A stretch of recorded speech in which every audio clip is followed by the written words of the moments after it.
આપણે તો ધરતી માતા પર આવીને બધું બગાડી નાખ્યું. હંસ રૂપે મોકલ્યા હતા, પણ આપણે હંસમાંથી જીવ આવીને કુદરતને વિરોધ કરવા લાગ્યા. તો આપણે ધરતી માતા પર આપણે હંસ રૂપી આવ્યા છે, તો હંસ બનીને રહેવાનું છે.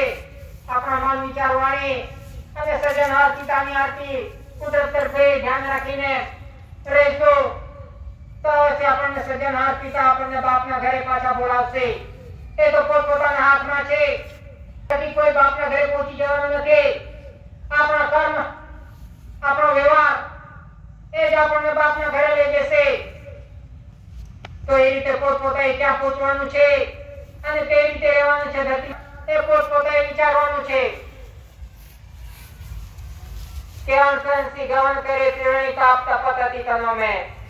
જ્ઞાન સંસી ગવન કરે ત્રિવેણી તાપ તપત તનો મેં. કે આ ધરતી માતા પર અંશંસી ગવન કરે કેવા છે કે આપણે નરી આંખે જોઈ શકતા નથી એવા સૂક્ષ્મ જીવો પણ છે અને મોટા જીવો પણ છે. એ રીતે ધરતી માતા પર ગવન કરતા છે. અંશંસી ગવન કરે ત્રિવેણી તાપ તપત તનો મેં. કે ત્રિવેણી તાપ તપત તનો મેં. કે વરસાદના સમયની આગળ આપણે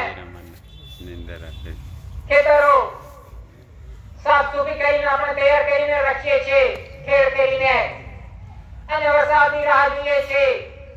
અને વરસાદની શરૂઆતના પહેલા આપણે જે ખેતરો સાફ સુફી કર્યા છે એની અંદર દાણા બોઈએ છીએ કે ધાન્ય કણી બોઈએ છીએ.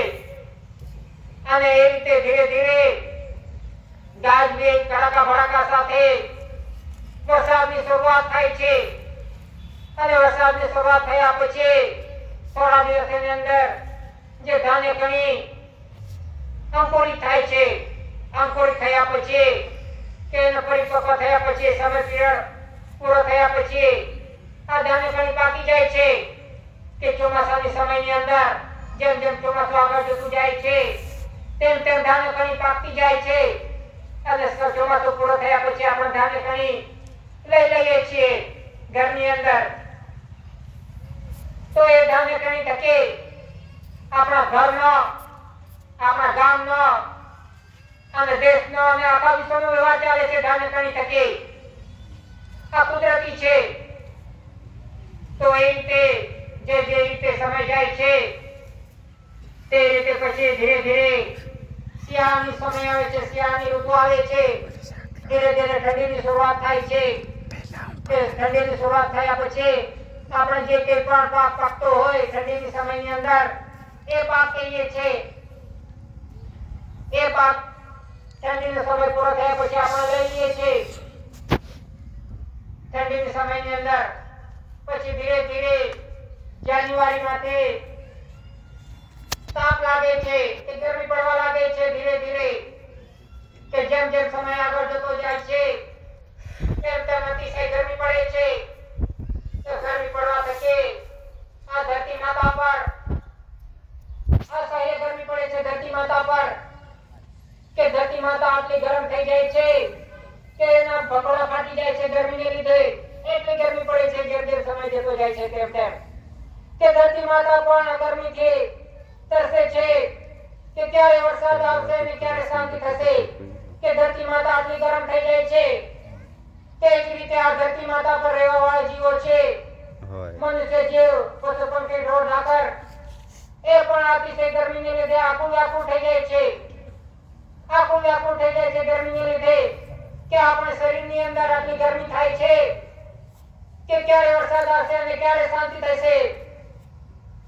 એ રીતે આ સૃષ્ટિ જગતના મનુષ્ય પણ આખું વ્યાકુળ થાય છે.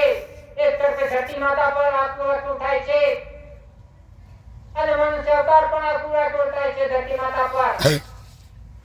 તો બંનેની પરિસ્થિતિ એક જ છે ગરમીને લીધે. તો એ રીતે ગરમીની અંદર જેમ જેમ સમય જાય છે તેમ તેમ અતિશય ગરમી પડે છે. કે પાનખર ઋતુ હોય છે. તો પછી ધીરે ધીરે સમય જતા જેમ જેમ સમય જાય છે તેમ તેમ જે વૃક્ષો પર જે પાન હોય છે એ બધા ગઈ ગયા હોય છે, પડી ગયા હોય છે, પણ એ સમયની અંદર લીલોતરી થાય છે, ત્યાં વૃક્ષો લીલા લીલા થાય છે, ધરતી માતા પર તો પાણી નથી, તો આ ભેજ ક્યાંથી આવ્યો, આ લીલોતરી કઈ રીતે આવી? કે જેમ જેમ સમય આગળ જતો જાય છે તેમ તેમ ધરતી ઉપર આવે છે, કે ધરતી માતાનો ભેજ ઉપર આવે છે, તેમ તેમ આ વૃક્ષો લીલા લીલા થાય છે, કે હરિયાળી આવે છે ધરતી માતા પર. તો એ રીતે જે ધરતી માતા પર રહેવા જીવો છે, કે માતા પિતાની અંદર અસહ્ય ગરમી થાય છે, શરીરની અંદર એટલી ગરમી વધી જાય છે કે ક્યારે સંસારો કરીશું અને શાંતિ થશે, કે માતા પિતાના શરીરની અંદર ગરમી વધી જાય છે, અને એ સમયની અંદર કે માતાનો ભેજ ઉપર આવે છે, માતાના શરીરનો ભેજ ઉપર આવે છે, અને એ સમયની અંદર સંસાર રોગ થાય છે, માતા પિતાનો કોઈ સંસાર રોગ થાય છે, અને પિંડ પડે છે, અને પિંડ પોસાય છે, અને એનો સમય પીરિયડ પૂરો થતા આપણે ધરતી માતા પર આગમન થઈએ છીએ. તો એ રીતે આપણે ધરતી માતા પર આગમન થઈએ છીએ માતા પિતાના પવિત્ર સંસાર રોગ થકી.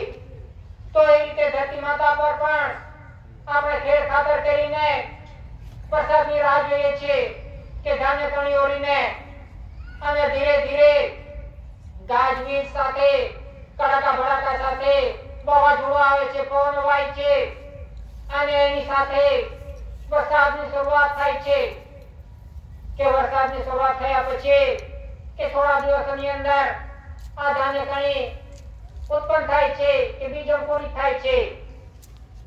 તો એ રીતે આ ધરતી માતા પર પવન પાણીની કણી તૈયાર થાય છે, પવન પાણીની કણી તૈયાર થાય છે, અને તે જ રીતે આ ધરતી માતા ઉપર શ્વાસ બિંદુની કણી તૈયાર થાય છે. તો આ વિશ્વનો વ્યવહાર એક છે, આ કુદરતી વ્યવહાર છે, કે એના થકી આખા વિશ્વનો વ્યવહાર ચાલે છે. આ કુદરતી વ્યવહાર છે, જેને નોન જ્યુડિશિયલ, કે એમાં કોઈ ધર્મ કારણ આવતું નથી, એમાં કોઈ ધર્મ આવતું નથી. સર્વ જીવો માટે એક જ વ્યવહાર છે, કુદરતી વ્યવહાર છે. કોઈ પણ મનુષ્ય હોય, પશુ પક્ષી, ઢોર ઢાકર હોય, એને આ જ કુદરતી વ્યવહાર લાગે છે, આ જ વ્યવહાર લાગે છે, કે માતા પિતાનો પવિત્ર સંસ્કાર રૂપ કોઈ પણ જીવ માત્ર હોય, એમાં કોઈ ભેદભાવ નથી. કુદરતે કોઈની સાથે ભેદભાવ નથી કર્યો. તો એના થકી આ પવન પાણીની કણી અને શ્વાસ બિંદુની કણી થકી આખા વિશ્વનો વ્યવહાર ચાલે છે. આ કુદરતી છે, નોન જ્યુડિશિયલ, કે એમાં કોઈ ધર્મ કારણ આવતું નથી. તો એ રીતે આખા વિશ્વનો વ્યવહાર આ કુદરતી બંધારણ થકી ચાલે છે, નોન જ્યુડિશિયલ. પિતુ પદ વિના પ્રભુ નવ શાંતિ, પિતુ મુખી कैसे होवे हो, કે પિતુ પદ વિના પ્રભુ નવ શાંતિ, કે બાપના ઘરે ગયા સિવાય કોઈને પણ શાંતિ થવાની નથી, કોઈ જીવને પણ શાંતિ થવાની નથી. પિતુ પદ વિના પ્રભુ નવ શાંતિ, કે આ જીવને શાંતિ થવાની નથી, કે બાપના ઘરે ગયા સિવાય એ તો એમ જ ભટકતો રહેશે જીવ, ક્યારે પણ એને શાંતિ થવાની નથી. પિતુ પદ વિના પ્રભુ નવ શાંતિ, પિતુ મુખી कैसे होवे हो, કે બાપના ઘરે આપણે કેવી રીતે પહોંચી શકીશું? કોઈની ભક્તિ કરવા થકી આપણે પહોંચી શકવાના નથી, અને કોઈ આપણને પહોંચાડી શકવાનું નથી. પરંતુ આપણા મન વિચાર વાણી કર્મ પવિત્ર શુદ્ધ દેહ કુદરતની આરતી, એ રીતે જો આપણે હંસ તરીકે અહીંયા જીવન ગુજારતા હશો, હંસ તરીકે રહેશો ધરતી માતા પર, તો અવશ્ય આપણે બાપના ઘરે પાછા હંસ બનીને ફરીશું. એ તો સર્જનહાર પિતાના હાથમાં છે, કે કયા જીવને ક્યાં પહોંચાડવાનો છે. કે સર્જનહાર પિતા એક એક જીવને જોઈ છે, હિસાબ છે. એક એક જીવ માત્રનો સર્જનહાર પિતા પાસે હિસાબ છે. આપણે કોને છેતરશું? ધરતી માતા પર આપણે છેતરશું, પણ સર્જનહાર પિતા તો એક એકનો હિસાબ રાખે છે, કે આ મનુષ્ય શું કરી રહ્યો છે, આ કુદરતનો વિરોધ કરી રહ્યો છે કે શું કરી રહ્યો છે. તો એ રીતે આપણે બાપના ઘરે પહોંચવા માટે આપણે હંસ બનીને રહેવું પડશે, આમાં અમને જીવન જીવવું પડશે. તો અવશ્ય આપણે બાપના ઘરે પહોંચી શકીશું. એના માટે આપણે પુરુષાર્થ કરવો પડશે, મહેનત કરવી પડશે. વગર મહેનતે આપણે બાપના ઘરે પહોંચી શકવાના નથી. કે પિતુ પદ બિના કભો ન શાંતિ, પિતુ મુખી કેસે હોવે હો. તો કરતા પિતુ કે જય.